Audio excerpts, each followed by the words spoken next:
Welcome, welcome, welcome to our Whispers of Wisdom this Monday morning. Today, we are talking about death, grief, rebirth. What does that look like?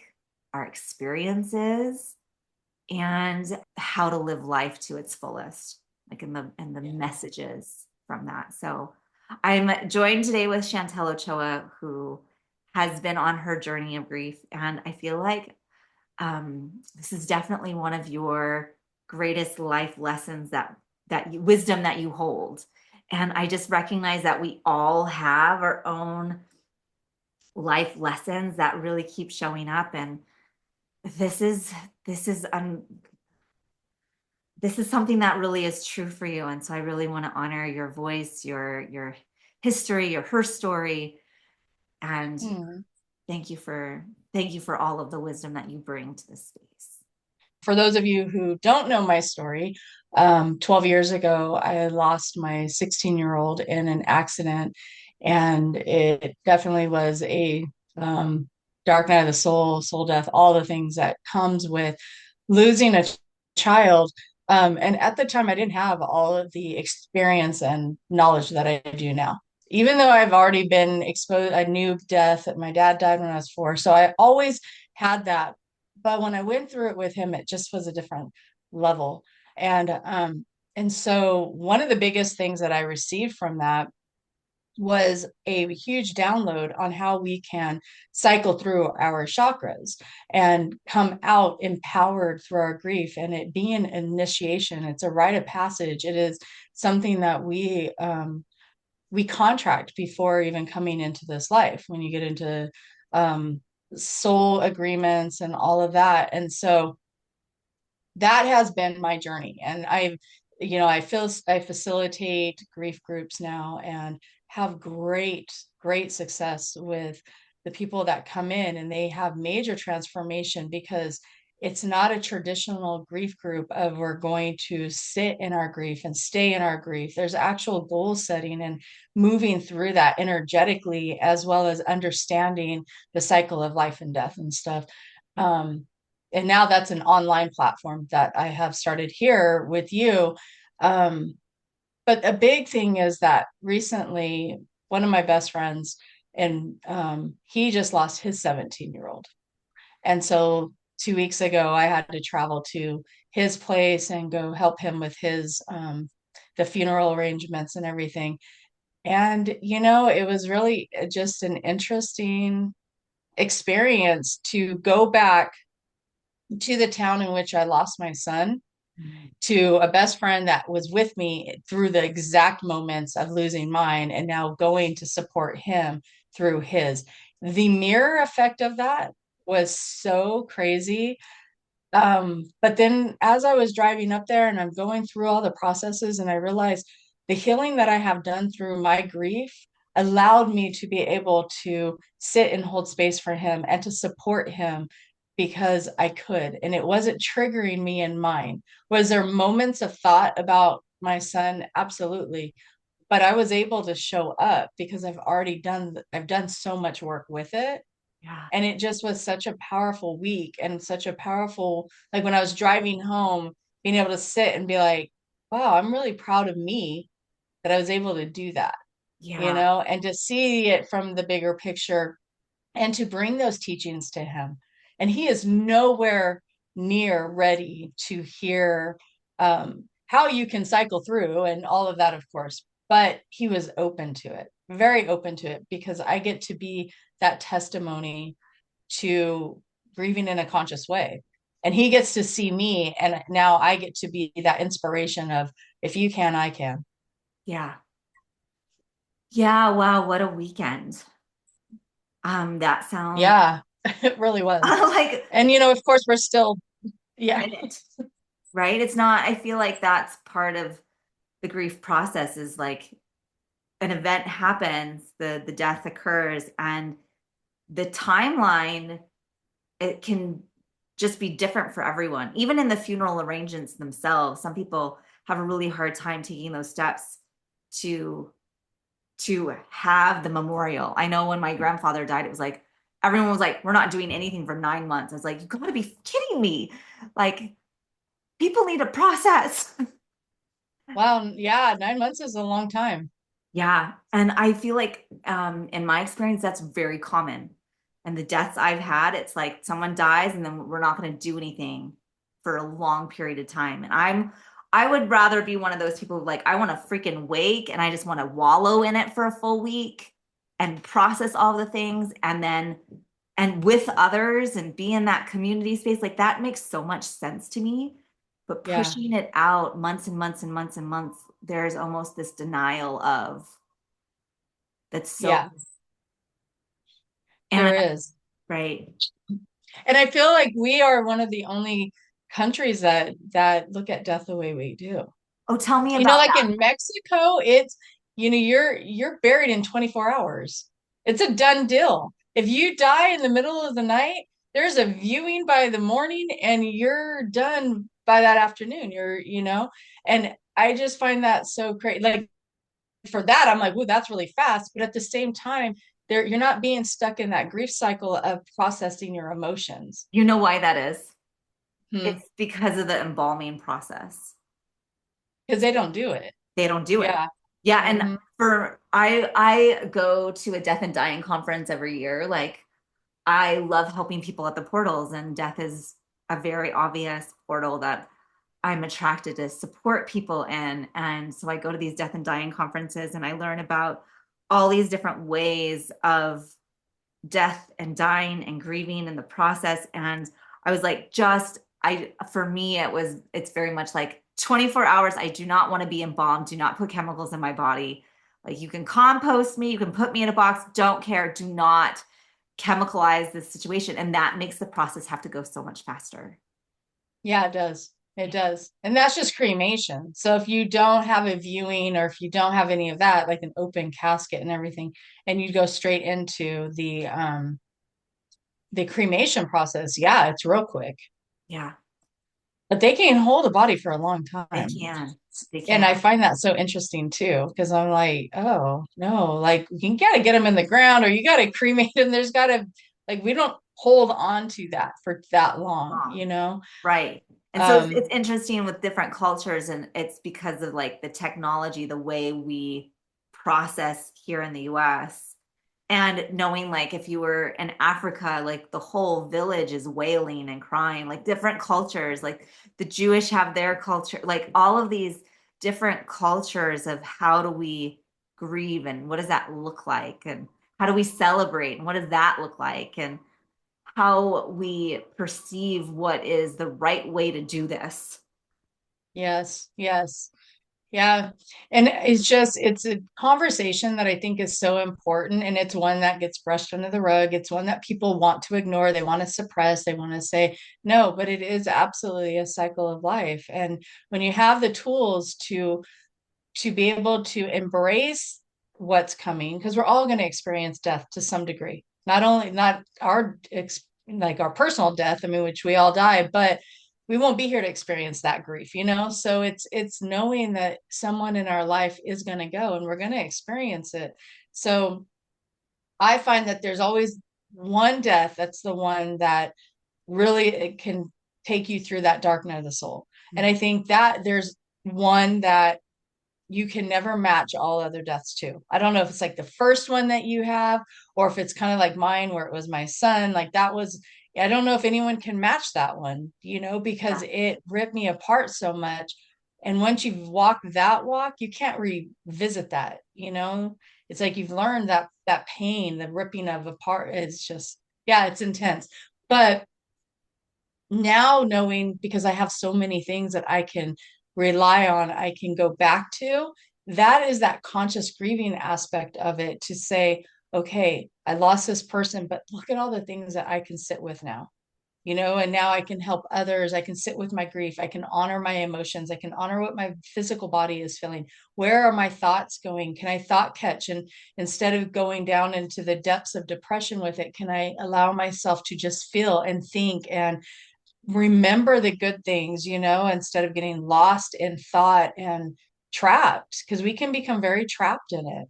right. And there is a long time where I even sat in silence because my mind wanted to always venture off into those dark thoughts that anytime I was alone. So it was like, you know what? I need to actually sit in silence. And I did for so many months. Um, but I was like, I would be cleaning and still active, but I would work in silence. I would do all the things in silence because I needed my mind to stop doing what it was doing. Mm. And now I can be in silence all the time and it's okay. But I could not for so long. I'd be like, pick up the phone, got to call someone, got to put on music, got to put some background noise on, got to do something to distract. Yeah. It's so Hmm. interesting, like when in that silence of sitting with the emotions that are present and not trying to escape them. Hmm. So I'm curious about that process of the dark night of the soul death, the unraveling of it, and just recognizing that your process was unique and it's very common at the same time. Yes. Yeah, And it is. I'm A lot of curious if parents like, lose children. mhm, And I think that they don't know where to go, and we're told that when you lose a child, it's the worst death to experience. And yes, it is. But there is a way to move through it too, because now it's like I can honor him and I honor myself, and he's always with me. That energetic, that spiritual body, that consciousness of him, I feel him, which is a whole different thing than going through grief all on its own. right. Yeah. So in that process of it feels like dissolving, Hmm. how do you find your parts again? Living in a way that honors him, so that like now I'm at a place where I don't have to do that as much. But in the beginning, it was very much about honoring him. And that's what I was telling my friend. Live a life that honors your son. Mm. Go be happy. Go embrace life. Do the things that you couldn't do, before. Um, and so it's really being able to say that they had to leave on their time. Nothing happens by accident, right? It's not like, and I don't believe that it's um like lack of a better way of saying it. Like God's like, okay, it's your time, I'm taking you. No, I believe in soul contracts, and I believe that on a soul level, we know what our life plan is, and we have that death date, and we have exit points, and if they're ready to go on that level, they do. And so when we can see it from that perspective and know for whatever reason that it was their time, to me, that brings in a sense of peace. Instead of just thinking this was some random act, this was some random accident, um, but that there are mystics out there are spiritual teachers out there that have done. And even if you journey to your loved one, you can ask the questions yourself, right? If you can connect to spirit, you're going to find out that they're going to say, yeah, it was my time, and don't grieve for me, don't cry for me, I'm happy, you're good, this is a part of our plan. But you have to get to that place, and I was fortunate enough to get to that place Yeah. and did it really easy, really early. Yeah. Like I was like looking for mediums real early. Like, where did he go? What happened? And why did this happen? And I got the answers I needed within a couple weeks of him transitioning. Yeah, it's really interesting. I feel like we've got a few people in our community that took that path. Like they had the death in the family and instantly leaned into their spiritual gifts and development and turning to psychics and turning to the spirituality. And I think a lot of our listeners can relate to that of going when it's almost like when shit hits the fan, what do? We instead of resist, we lean in further of understanding. And how can I understand this? Like what information, what support do I need from the spiritual world to let me know that I'm okay, this is okay, this was by divine plan, divine timing in some way. And, Hmm. I think there's people who are opposed to that idea as well. Like there's such a variety of ways to grieve. And I feel like when we lean in when we lean into the knowingness, it's a comfort, right? And Yeah. so even if I was wrong, right? I'm like, but this brings me comfort to believe that there's a divine timing in this. There brings me comfort in knowing that this happened for a reason. And I'm thinking about the time when my best friend's father died when I was 12, and watching him have a long, drawn out death experience and really being involved in the family. And that's when my spiritual gifts woke the fuck up. It was the day after he died, within 24 hours, he came to me and basically told me to take care of his daughter. Hmm. It was visceral, like the energy was palpable. Like it happened. I was awoken in the middle of the night with his spirit in front of me, and so and I was only 12. I was 12 years old, and it was a huge shift in my understanding and my purpose. And I feel like my purpose has always been to be the healer, to be the space holder. Hmm. So even though death hasn't like directly affected me in the ways that it's directly affected you, it's also shown me that I'm constantly the support person. Like I'm the I'm meant to hold space for others in the process of these huge life transitions, and Yeah. how much it teaches me. Well, and that was your initiation, Yeah. right? Even though it wasn't a direct like family member, but it was your initiation to wake up and to recognize that there was more to life, more to you, more to like your gifts coming on, right? Yeah. And so that does happen. And I think that's a big part of why we go through certain deaths in our life is to activate that, is to wake that up in ourself. Like our soul imprinted that on our timeline in this lifetime to say, okay, this is going to happen. And one, it's going to wake me up. And one, maybe like for him, he didn't need to come here that long. Like he was already like had already mastered whatever he was here to experience. And I know that might be hard to hear because he was only 16, but that boy, man, he was a sage in himself, and he touched so many lives. And so as a part of it, when I learned more, it was understanding too that okay, he definitely was here just for a short period of time to help me on my journey. And that was a part of our agreement. And so it's just fascinating to me that now I'm like looking back, like, yeah, I would not be where I'm at right now if I didn't go through that. Yeah. Now, would I change that? Absolutely. But can you? And no, you know what I mean? There's Yeah. that double-edged sword. If you could, would you? And then at the same time, I look at where my life is and I realize how much I wouldn't have if I didn't go through that. So it's definitely a double-edged sword, but I believe that he's there doing his work already. He's still doing his work and he's still a part of the family line and in our soul family. So with that, it's helping people to embrace a different vision, a different perspective of death, right? So that you can not become a chronic griever, which I think is what happens to a lot of people, is Right. they get Stuck. trapped in that. Yeah.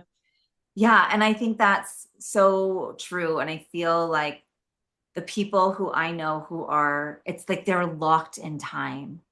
They're Hmm. locked in that moment, and there's no energy movement out of it. And I feel like there's so much strength in the honoring of and the moving it through. Like that freezing in the grief and staying there can be, you're no longer living life. You're not honoring the person in their life. Like you're you're stuck. You're totally frozen and bound. And what are the things that are going to help unbind you? Hmm. Right. And Yeah. I've just seen it go south.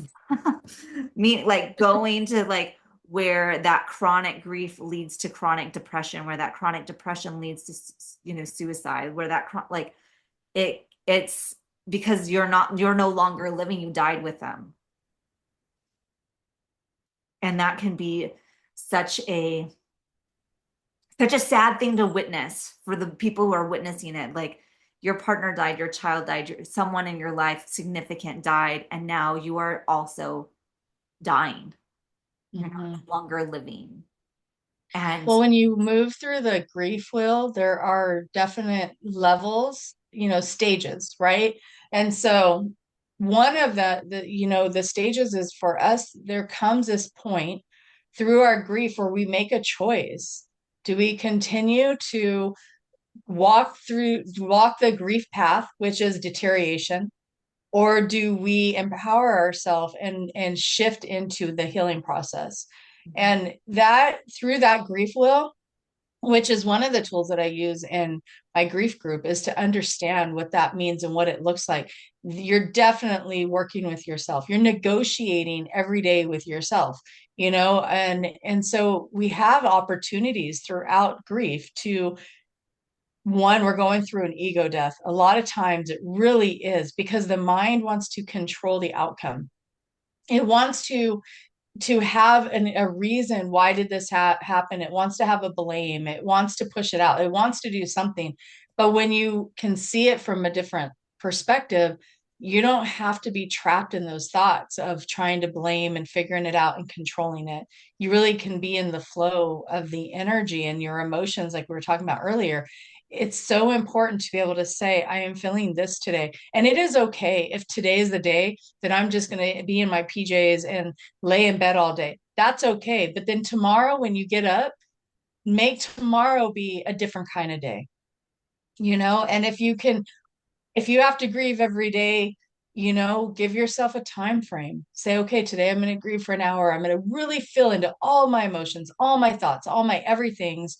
And when that time frame's up, I'm now going to shift mhm. because it will chew up so much time of your life. And before you know it, you've been in it for 5 years, 10 years, and you can't get that time back in your life. Right. And I think that's so, so crucial to understand, of like, that if you're frozen in the emotion, how much life you lose.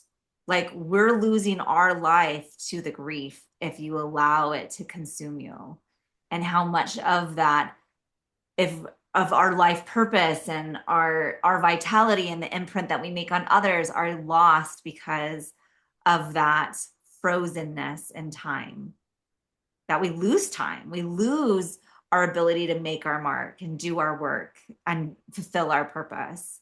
So yeah, it's really super important to recognize and honor the time that we do have here, and how are we living our life, and how are we spending our time, and not denying the grief. I think that's Yeah, no, it's not about denying the not grief. denying it. It's not about like ignoring it or suppressing it. It is that, I love that, like, put the clock on, set, like, know that at this time. I had someone recently come to me and be like, I cried in bed, and then I knew that I had to get up and do this work thing. And so I did, but I really wanted to stay in bed. And I'm like, and you did the thing.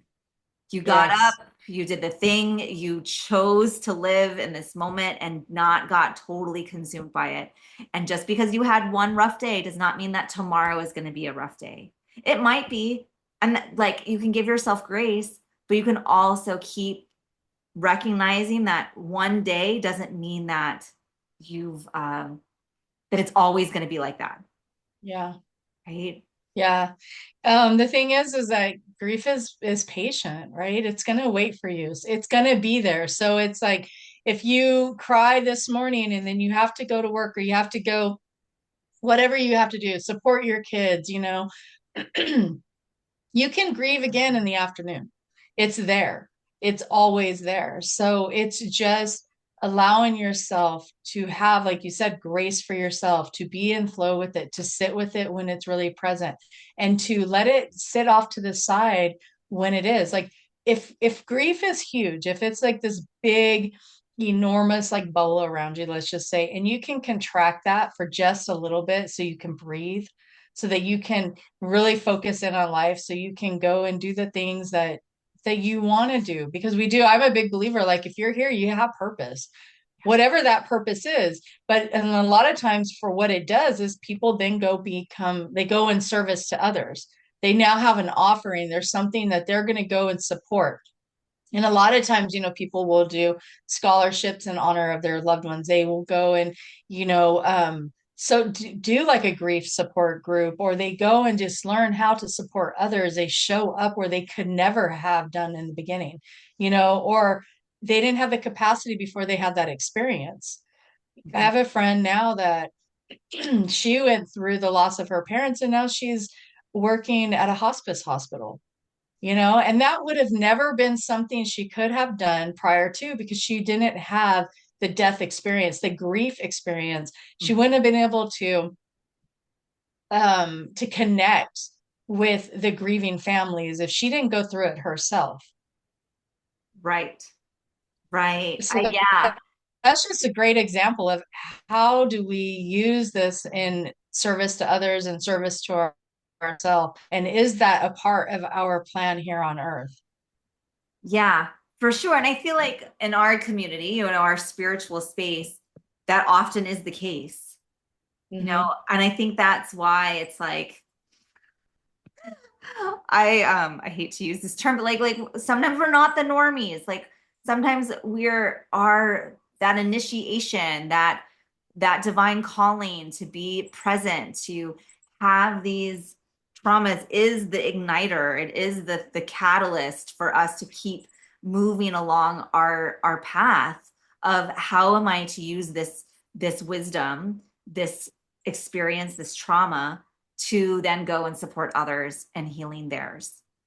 And, whether this is death or some other trauma, the horrible marriage or the sexual trauma or whatever it is, like how often are those things happening to help move us forward on the path? And I think that's where those soul contracts and divine timing and divine orchestration and things all come into play, and like why we have the archetypes that we have and what drives us forward and creates that container. I'm always so curious about this, and how it's almost like a lightning strike. Like you don't know which path it's going to go off of. Like there's multiple avenues forward.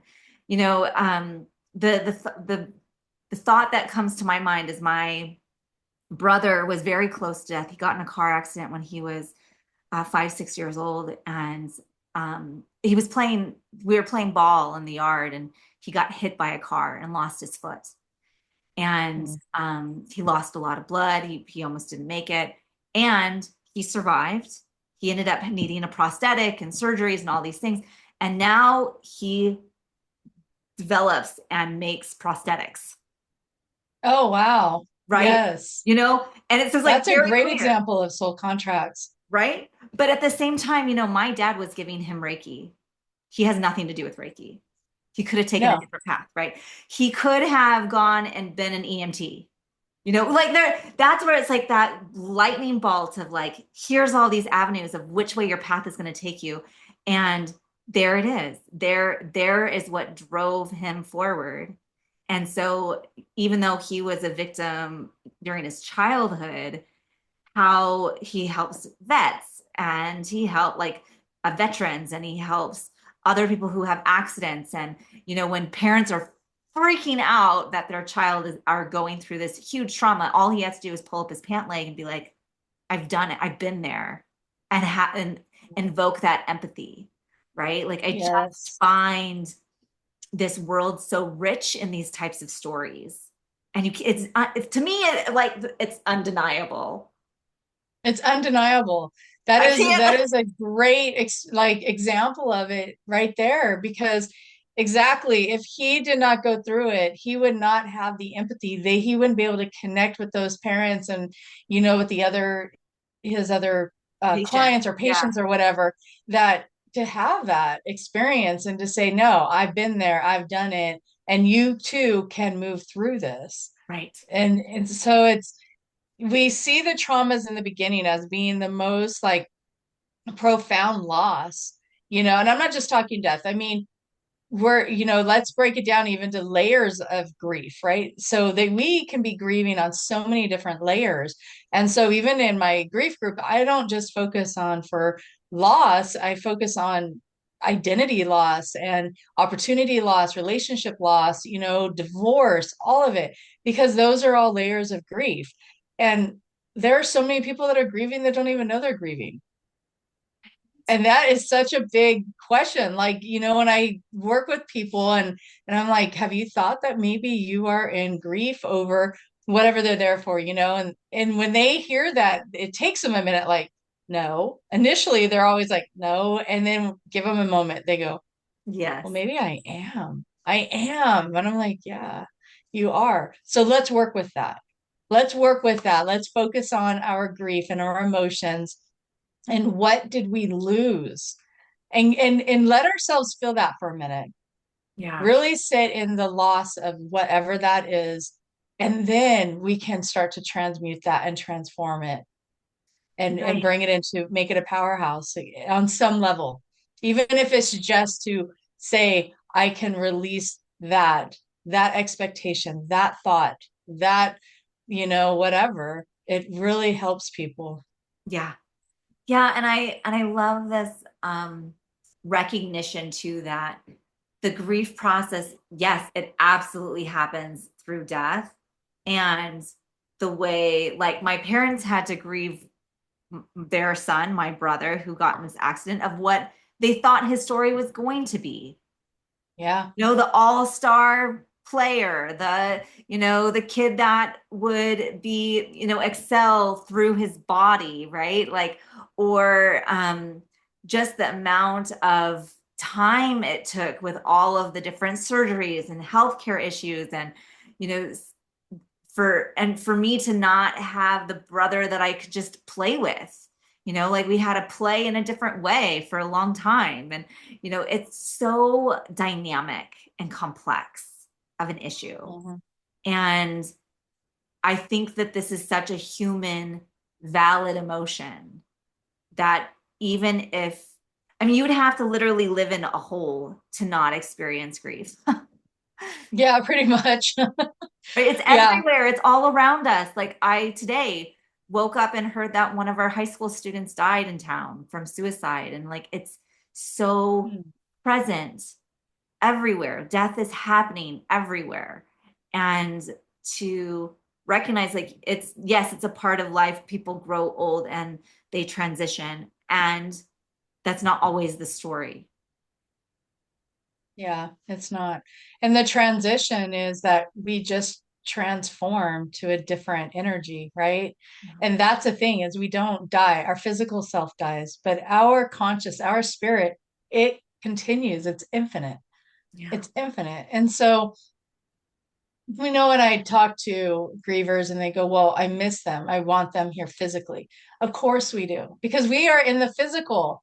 But then when this ends and we are back into consciousness and we're back into that energy realm, it's all there. We're all connected. It's that that tapestry of, the soul tapestry. It's like it's all connected. So we can choose to connect with them here and now. I mean, how many people have those experiences with their loved ones where they have the synchronicities, they have the signs, they see them, they feel them, and so it's undeniable when you experience it, Yeah. and everybody can, but it's also, where are you resonating at? It's our frequency, right? Because if we're not connecting with them, it's because we have our own block, whether it's a mental block, an emotional block, an energetic block. There's something there that is constricting us from having the experience of knowing that they are around us.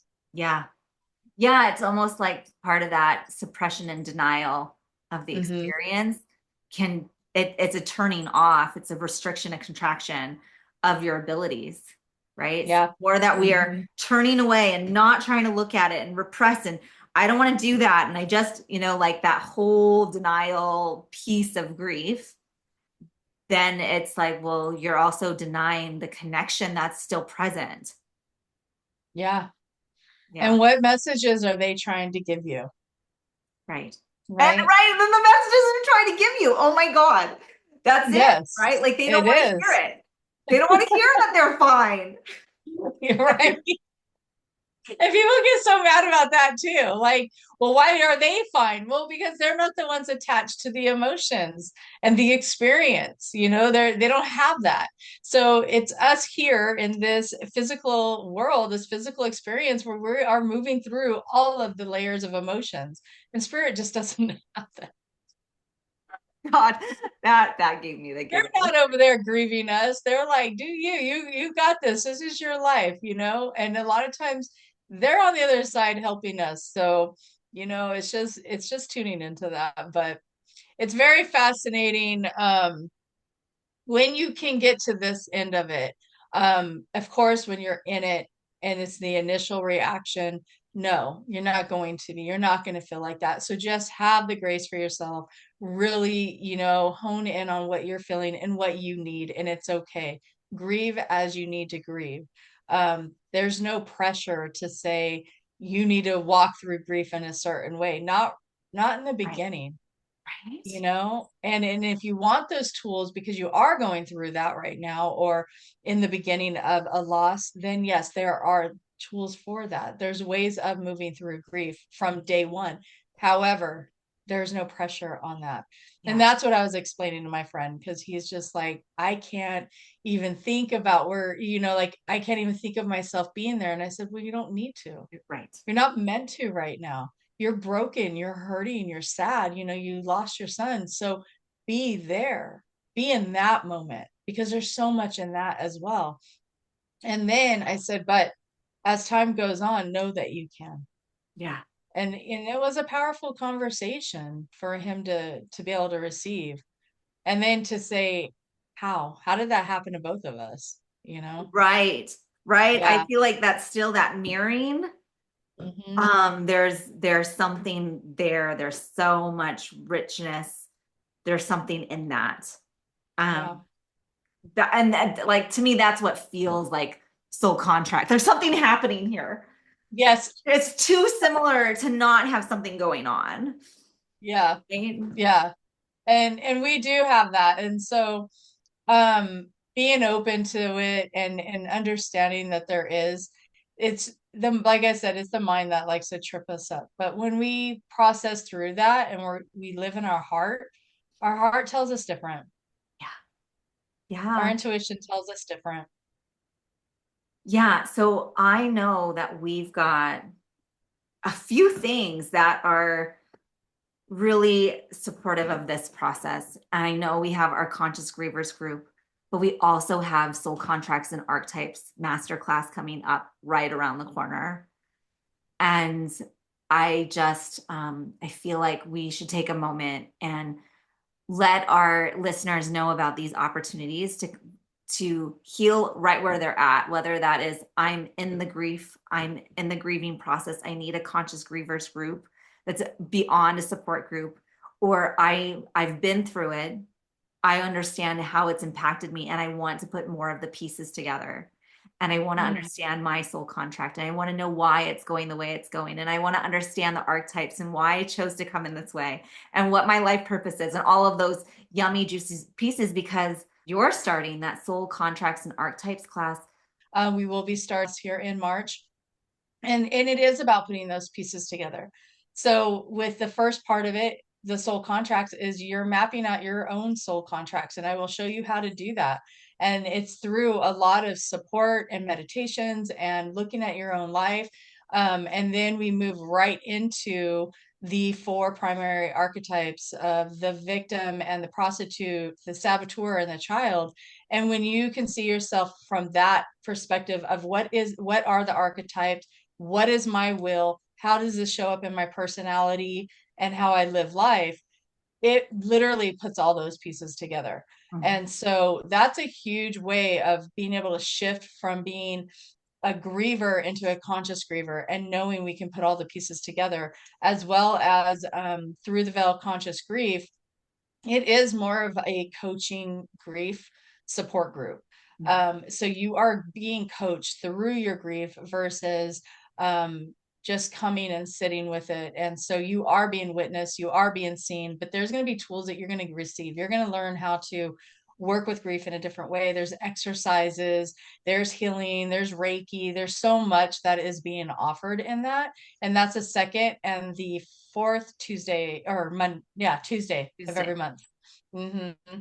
So you can definitely come to either one, both if you want, and know that there's just a huge grief support there. Mhm. And knowing, because I've walked the walk, and I can meet you where you're at for Yeah, sure. right. Yes, absolutely. And I feel like those are two very tangible ways to kind of continue working through the process, depending on where you are at in the process. Right. Yeah. And so thank you. Thank you for that offering.